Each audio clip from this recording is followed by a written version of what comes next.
On a lazy weekend afternoon, while it rains outside, I'll load up an old game. Something I've played many times before. For me, that game is Half-Life 2, but for you, it could be any game that you're familiar with. On such occasions, I'm not trying to finish the game or even make progress. I'm just there to take it easy and do nothing in particular. Usually I'll load up a coastal map because in those levels of Half-Life 2 you can find a quiet spot to just do nothing at all.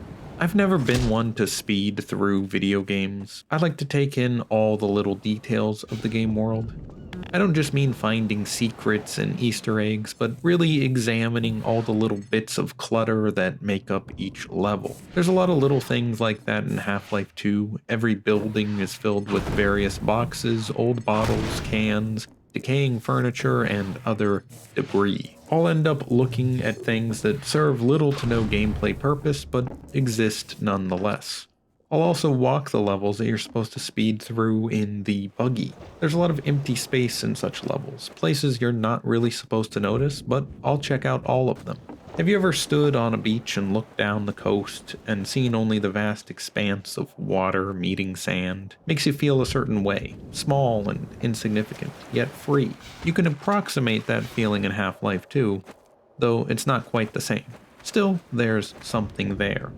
There's also something about the fidelity of Half-Life 2, where the graphics are real enough to render beautiful scenery, but simple enough to still give your imagination room to fill in the missing details of the world. Often while wandering the levels, I'll see what hills I can climb, what fences I can jump over, and what buildings I can scale. A few times I've tried to learn glitches and tricks to escape the bounds of Half-Life 2, but usually I'll just turn on no clip and get a bird's eye view of the level. Honestly, turning on something like no target is a great way to keep the levels relatively peaceful.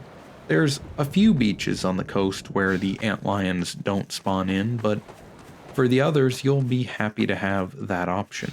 It doesn't stop them from spawning, but at least when they do, they'll just stand around and not bother you. How polite. On the first map of Highway 17, if you leave before picking up the car, then the Resistance woman will keep yelling at you over the intercom to come back and pick it up. I said get back off on the pier. But doesn't she know that Gordon needs to get in his 10,000 steps today? I don't know if there was a point to this, but maybe you also find it relaxing to play video games in the most laid-back way possible. I hope you enjoyed this video and let me know what games you load up just to do absolutely nothing.